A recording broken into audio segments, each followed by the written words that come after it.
तो मैं नीरज जोशी स्वागत करता हूं आपका हमारे स्टॉक मार्केट इन्वेस्टिंग कोर्स के नेक्स्ट लेक्चर में। अगर आपने कभी क्रिकेट देखा होगा तो आपने नोटिस किया होगा कि हर बैट्समैन के खेलने का तरीका अलग अलग होता है।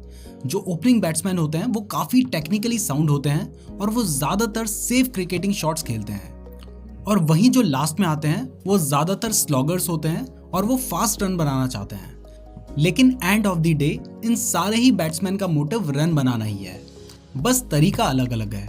सिमिलरली अगर बॉलर्स की बात करें तो कोई फास्ट बॉलर होता है, कोई स्पिन बॉलर होता है, कोई राइट हैंड से बॉल करता है तो कोई लेफ्ट हैंड से करता है, बट सबका मोटिव विकेट्स लेना ही है। अब ये सब बातें मैं आपको इसलिए बता रहा हूँ क्योंकि इन्वेस्टिंग में भी ये अप्लाई होता है। भले ही आपको इन्वेस्टिंग से पैसे कमाने हैं, लेकिन इसमें आपका तरीका या कहीं की स्ट्रैटेजी अलग हो सकती है। इसलिए आज के इस लेक्चर में हम आपसे वो सभी इन्वेस्टिंग स्ट्रैटेजी शेयर करेंगे जिनसे लोग सक्सेसफुल हुए हैं। तो चलिए शुरू करते हैं हमारी फर्स्ट स्ट्रैटेजी से, जो कि है वैल्यू इन्वेस्टिंग। वैल्यू इन्वेस्टिंग को सबसे पहले बेंजामिन ग्राहम ने अपनी बुक सिक्योरिटी एनालिसिस में इंट्रोड्यूस किया था। ये है वो बुक। इसके बाद उन्होंने अपनी next book the intelligent investor में इसे डिटेल में एक्सप्लेन किया था। ये इंटेलिजेंट इन्वेस्टर बुक है, बहुत ही ज्यादा फेमस है। तो इस इन्वेस्टिंग स्ट्रैटेजी में उन शेयर्स को आइडेंटिफाई करके इन्वेस्ट किया जाता है जिनके फंडामेंटल स्ट्रांग हो, जिनमें ग्रोथ पोटेंशियल हाई हो, और सबसे ज्यादा इंपॉर्टेंट वो शेयर अंडर वैल्यूड हो, यानी उस शेयर की मार्केट प्राइस उसकी इंट्रिंसिक वैल्यू से कम हो। बेंजामिन ग्राहम के अकॉर्डिंग हर शेयर की एक इंट्रिंसिक वैल्यू होती है जो कि उसके फंडामेंटल्स पे डिपेंडेंट होती है, और उस इंट्रिंसिक वैल्यू को कैलकुलेट करने के लिए उन्होंने एक फॉर्मूला भी दिया था जो कि अभी आपको स्क्रीन पे नजर आ रहा होगा। ये फॉर्मूला काफी पुराना है, तो आज के टाइम पर इसकी प्रैक्टिकल एप्लीकेशन काफी कम हो गई है, लेकिन इंट्रिंसिक वैल्यू का कंसेप्ट अभी भी चला आ रहा है, और वो कंसेप्ट हम आपको अपने पिछले लेक्चर्स में बता चुके हैं। बेंजामिन ग्राहम के अकॉर्डिंग किसी भी पॉइंट में एक शेयर की जो मार्केट प्राइस है वो उसकी इंट्रिंसिक वैल्यू से कम, ज्यादा या ऑलमोस्ट इक्वल हो सकती है। तो अगर आप एक वैल्यू इन्वेस्टर हैं तो आपको वो स्टॉक तब खरीदना चाहिए जब वो शेयर उसकी इंट्रिंसिक वैल्यू से कम रेट में ट्रेड कर रहा हो, और उसे तब तक के लिए होल्ड करना चाहिए जब वो शेयर उसकी इंट्रिंसिक वैल्यू के आसपास नहीं पहुंचता है। इस इन्वेस्टिंग में पेशेंस की बहुत ज्यादा जरूरत होती है, क्योंकि उस शेयर को अपनी इंट्रिंसिक वैल्यू के आसपास पहुंचने में कितना टाइम लगेगा ये कोई नहीं जानता है। चाहे तो 1 साल भी लग सकता है और चाहे तो 5-6 साल भी लग सकते हैं। इसलिए इस स्ट्रेटजी में पेशेंस की बहुत ज्यादा इंपॉर्टेंस होती है, और बेंजामिन ग्राहम की ये स्ट्रेटजी लॉन्ग टर्म इन्वेस्टिंग को ही प्रमोट करती है। लॉन्ग टर्म इन्वेस्टिंग का सिंपली मतलब है कि आप ऐसे शेयर्स में इन्वेस्ट करेंगे जिनमें आप 5 से 10 साल के लिए बने रह सकते हैं, और उन्हें तब तक नहीं बेचेंगे जब तक उनके फंडामेंटल्स खराब ना हो।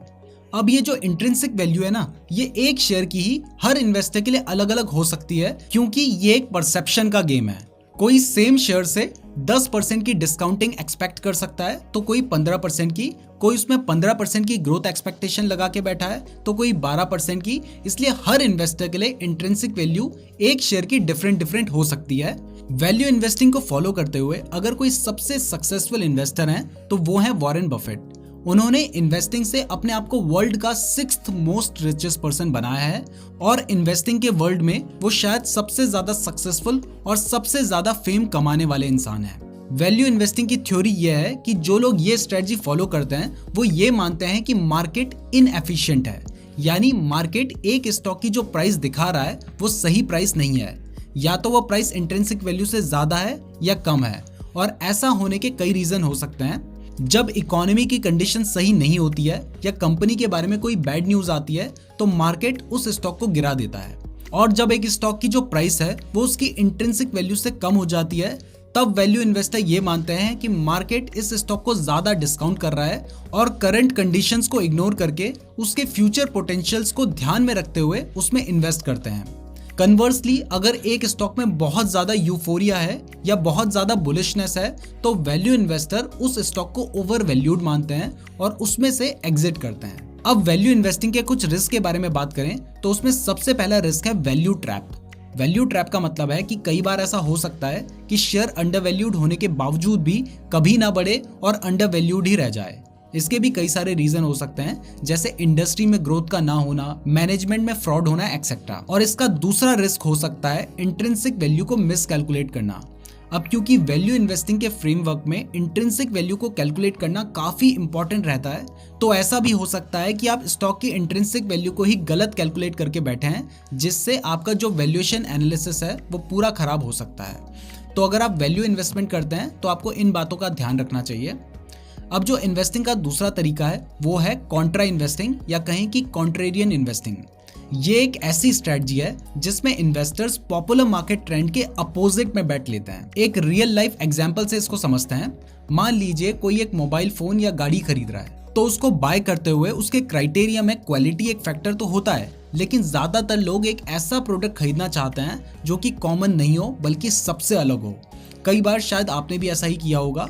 तो कॉन्ट्रा इन्वेस्टिंग भी बिल्कुल इसी तरीके से काम करती है। मान लीजिए मार्केट में जनरली लोगों को ऐसा लग रहा है कि अगले 3 साल में आईटी स्टॉक्स अच्छा परफॉर्म नहीं करेंगे, लेकिन बैंकिंग स्टॉक्स अच्छा करेंगे। तो ऐसे में जनरली लोग आईटी स्टॉक्स को इग्नोर करेंगे और बैंकिंग स्टॉक्स में इन्वेस्ट करेंगे। बट जो इन्वेस्टर कॉन्ट्रा इन्वेस्टिंग को फॉलो करते हैं वो ऐसे में आईटी स्टॉक्स में पोजीशन बनाएंगे और बैंकिंग स्टॉक्स को कंप्लीटली इग्नोर करेंगे या उसमें शॉर्ट पोजीशन बनाएंगे। अब आपको लग रहा होगा कि ये तो जबरदस्ती सारे मार्केट के अपोजिट में काम करने वाली स्ट्रेटजी है, बट ऐसा नहीं है। इसके पीछे एक प्रॉपर लॉजिक और रिसर्च लगती है। और इस स्ट्रेटजी का एडवांटेज ये है कि कभी कभी पॉपुलर सेक्टर में इतने सारे लोग इन्वेस्ट करते हैं कि वहां वैल्यूएशन बहुत हाई हो जाता है। तो ऐसे सेक्टर्स कभी कभी अपने हाई वैल्यूएशन के चलते अंडर परफॉर्म करते हैं। वहीं कई बार वो सेक्टर जिन्हें सब इग्नोर कर रहे होते हैं वो अंडर वैल्यूड हो जाते हैं और उसमें बाद में हाई रिटर्न्स बन सकते हैं। वैसे यहाँ पर मैं आपको बता दूं कि वैल्यू इन्वेस्टिंग को भी एक तरीके का कॉन्ट्रा इन्वेस्टिंग ही कहा जाता है, क्योंकि वैल्यू इन्वेस्टर तब एक स्टॉक में पोजीशन बनाते हैं जब वो स्टॉक गिर के अपनी इंट्रिंसिक वैल्यू से नीचे आ जाता है, जबकि तब जनरल मार्केट कंसेंसस उस स्टॉक के बारे में नेगेटिव होता है। अब इस स्ट्रेटजी से रिलेटेड रिस्क की बात करें तो इसमें गलत जाने के चांसेस बहुत होते हैं, क्योंकि आप एक तरीके से पूरे मार्केट के अगेंस्ट हैं और इन स्टॉक्स या सेक्टर्स में लंबे पीरियड तक फंसे रह सकते हैं, या फिर आपकी पूरी कैपिटल ही वाइप आउट हो सकती है। बट अगर सबसे सक्सेसफुल कॉन्ट्रा इन्वेस्टर की बात करें तो इसमें बिल एक्मैन और वॉरेन बफेट का नाम आता है। इवन बिल एक्मैन ने तो मार्केट सेंटिमेंट्स के अगेंस्ट जाकर एक फार्मा स्टॉक वैलिएंट फार्मा में हैवीली इन्वेस्ट किया था, और ऐसा उन्होंने एक बार नहीं बल्कि 2 बार किया था, और दोनों बार उन्होंने बहुत हाई प्रॉफिट जनरेट किया था। अब इन्वेस्टिंग की थर्ड स्ट्रेटजी की बात करें तो वो है ग्रोथ इन्वेस्टिंग। इस स्ट्रेटजी में इन्वेस्टर्स का प्राइमरी एम अपनी कैपिटल को रैपिडली मल्टीप्लाई करने का होता है। तो इसके लिए जनरली ऐसे स्टॉक्स में इन्वेस्ट किया जाता है जो साइज में या तो छोटे हों, या अगर वो कंपनी बड़ी भी है तो उसमें बहुत हाई ग्रोथ एक्सपेक्टेड हो।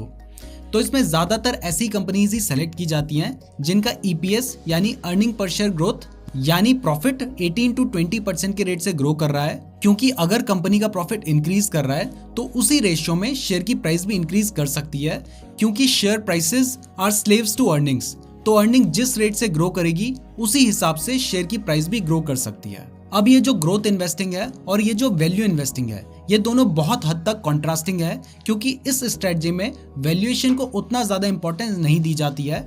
ग्रोथ इन्वेस्टिंग मेनली 5 फैक्टर पे डिपेंड करती है, जो कि है सेल्स ग्रोथ यानी कंपनी की सेल्स कितना बढ़ रही है, प्रॉफिट ग्रोथ यानी प्रॉफिट कितना बढ़ रहा है, profit margin, return on equity और हिस्टोरिकल स्टॉक परफॉर्मेंस। अब इस स्ट्रेटजी से जुड़े रिस्क की बात करें तो इसमें ग्रोथ इन्वेस्टर ऐसे स्टॉक्स को ढूंढते हैं जिनका वैल्यूएशन काफी हाई होता है। इनफैक्ट कई बार वो ओवर वैल्यूड भी होते हैं, और मार्केट ऐसे स्टॉक्स में ऑलरेडी बहुत सारी ग्रोथ को डिस्काउंट कर चुका होता है।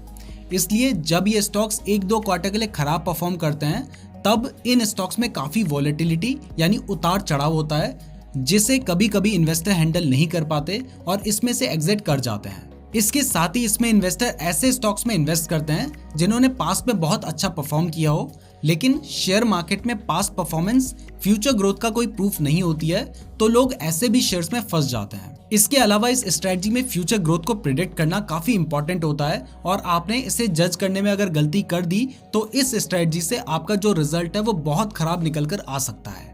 इस मेथड को सबसे ज्यादा पॉपुलराइज पीटर लिंच ने किया था, जहां उन्होंने ग्रोथ इन्वेस्टिंग को वैल्यूएशन के साथ जोड़कर PEG रेशियो बनाया था, और इस स्ट्रेटजी का यूज करके पीटर लिंच ने मैजेलन फंड शुरू किया था, जहां वो 29.3% के CAGR रिटर्न्स अचीव करने में कामयाब रहे थे। इसके बाद आती है प्रॉक्सी इन्वेस्टिंग। ये पीटर लिंच की दूसरी और शायद सबसे ज्यादा इफेक्टिव स्ट्रेटजी थी। आपने लिवाइस जीन्स के ब्रांड का नाम तो सुना ही होगा, तो इसकी एक बहुत ही इंटरेस्टिंग स्टोरी है जहां से प्रॉक्सी इन्वेस्टिंग का थीसिस पीटर लिंच ने सबके सामने रखा था। दरअसल 1848 में कैलिफोर्निया में गोल्ड रश शुरू हुआ था। मतलब कैलिफोर्निया के लोगों को लग रहा था कि यहाँ बहुत सारा गोल्ड है, जिस वजह से उस जगह में बहुत ज्यादा गोल्ड माइनिंग का काम शुरू हुआ। अब आपको लग रहा होगा कि गोल्ड मिला हो या ना हो, लेकिन ऐसे में गोल्ड माइनिंग करने वाले लोगों ने खूब पैसा कमाया होगा। हाँ, उन्होंने भी पैसा कमाया, लेकिन उनसे ज्यादा पैसा उन लोगों ने कमाया जो कि इन गोल्ड डिगर्स को फूड, माइनिंग टूल्स और मशीनरी प्रोवाइड कर रहे थे। और इस गोल्ड रश का सबसे बड़ा बेनिफिशियरी लिवाइस ब्रांड ही था, और यहीं से लिवाइस ब्रांड की शुरुआत हुई। इसके पीछे रीजन यह है कि माइनिंग में जो लेबर काम करते थे उनके कपड़े बहुत जल्दी फट जाते थे, क्योंकि उन्हें एक्सट्रीम जगह पे जाकर काम करना होता था। और इसलिए लिवाइस ने ऐसी जीन्स बनाना शुरू किया जो कि ड्यूरेबल हो, ताकि कपड़े जल्दी ना फटें। और इस गोल्ड रश से लिवाइस ने बहुत सारा पैसा कमाया, और इसी वजह से आज ये एक बड़ा और सक्सेसफुल ब्रांड बन गया है। तो इससे हमें ये इन्वेस्टिंग लेसन मिलता है कि अगर मार्केट में कोई बड़ी थीम चल रही है तो उसके अराउंड कुछ ऐसी छोटी छोटी थीम्स भी होती हैं जिन पे आप इन्वेस्ट कर सकते हैं। अब चाहे वो बड़ी थीम सक्सेसफुल हो या फिर ना हो, लेकिन ये प्रॉक्सी कंपनीज कई बार उन बड़ी थीम कंपनीज से भी अच्छा कर जाती हैं। और कई बार देखा गया है कि मेन थीम कंपनीज के कंपैरिजन में उनके जो रिटर्न रेशियोज यानी return on equity, return on capital employed भी कई बार बेहतर होते हैं। और पीटर लिंच ने अपनी इसी इन्वेस्टिंग थीसिस से बहुत बड़े बड़े मल्टी बैगर स्टॉक ढूंढकर अच्छा पैसा बनाया है। इसके बाद नेक्स्ट इन्वेस्टिंग स्ट्रेटजी है क्वांट इन्वेस्टिंग। ये एक ऐसी इन्वेस्टिंग आइडियोलॉजी है जिसमें फंड मैनेजर्स मैथमेटिकल मॉडल्स को यूज करके इन्वेस्टिंग डिसीजन लेते हैं। इस अप्रोच में कंप्यूटर बेस्ड एल्गोरिदम्स को इस तरीके से डिजाइन किया जाता है जिससे पहले ये कुछ इन्वेस्टिंग फैक्टर्स को कंसीडर करते हैं, फिर इन्हें एक वेटेज असाइन करते हैं, और इसके बाद इन फैक्टर्स को रैंक किया जाता है करंट मार्केट कंडीशंस और मैक्रो इकोनॉमिक कंडीशंस के बेसिस पर। और फिर कुछ टॉप फैक्टर्स के बेसिस पर जो स्टॉक्स निकल कर आते हैं उनमें इन्वेस्ट किया जाता है। अब आपके मन में सवाल आ रहा होगा कि ये फैक्टर्स होते क्या हैं। तो कॉमन फैक्टर्स जो क्वांट इन्वेस्टिंग में यूज होते हैं उसमें value, size, low volatility, quality, high yield, liquidity और मोमेंटम आते हैं। अगर वैल्यू फैक्टर की बात करें तो ये स्टॉक्स को वैल्यूएशन के बेसिस पर फिल्टर आउट करते हैं, और साइज फैक्टर्स कंपनीज को मार्केट कैप के अकॉर्डिंग फिल्टर आउट करते हैं। लो वॉलेटिल स्टॉक्स में उन सारे स्टॉक्स को फिल्टर आउट किया जाता है जो इंडेक्स के मुकाबले कम वॉलेटाइल हों, लेकिन इंडेक्स के इक्वल या उससे ज्यादा रिटर्न दे। और इन सब का यूज करके क्वांट इन्वेस्टिंग में इन्वेस्टिंग डिसीजन लिया जाता है। अब ये जो क्वांट इन्वेस्टिंग है इसके जो सबसे सक्सेसफुल प्रैक्टिशनर है ना, वो है जिम साइमंस, जिनका एक हेज फंड है रेनेसे टेक्नोलॉजीज, और इसका जो फ्लैगशिप फंड है मेडेलियन, उसने 1988 से 2021 के बीच में एनुअलाइज्ड 62% के रिटर्न्स दिए हैं। और अगर फीस को डिडक्ट भी कर देना तो उसके बाद भी ये नंबर 38% तक है, जो कि एक बहुत ही हाई नंबर है। और सबसे एस्टोनिशिंग फैक्ट ये है कि जिम अपने फंड में फाइनेंस के प्रोफेशनल को नहीं बल्कि मैथमेटिशियन को हायर करते थे, जो उनके लिए फाइनेंशियल मॉडल्स बनाते थे, और उस बेसिस पर इन्वेस्टिंग डिसीजन लिया जाता था। तो दोस्तों, ये है वो सारी इन्वेस्टिंग स्ट्रेटजी जिनको जनरली मार्केट में फॉलो किया जाता है। अब जरूरी नहीं है कि आप ये सारी स्ट्रेटजी फॉलो करें, और ये सभी स्ट्रेटजी जरूरी नहीं है कि आपको सूट भी करें। तो आपको ऐसी स्ट्रेटजी पिक करनी है जो आपकी साइकोलॉजी, बिहेवियर और माइंडसेट से मैच करती है। इवन आपको बता दूं कि पीटर लिंच ने अपनी जिस स्ट्रेटजी से बहुत हाई रिटर्न जनरेट किए हैं ना, उसी सेम स्ट्रेटजी को फॉलो करके बहुत सारे लोगों को खराब रिटर्न्स भी मिले हैं। क्योंकि अगर आपको अपनी स्ट्रेटजी पर भरोसा नहीं होगा तो जब शेयर की प्राइस गिरेगी आप डर जाओगे और पैसा निकाल लोगे। इसलिए आपको अपने हिसाब से स्ट्रेटजी को सेलेक्ट करना चाहिए। तो इस लेक्चर के लिए बस इतना ही। अब मिलते हैं नेक्स्ट लेक्चर में। नमस्कार दोस्तों, मैं नीरज जोशी स्वागत करता हूं आपका हमारे स्टॉक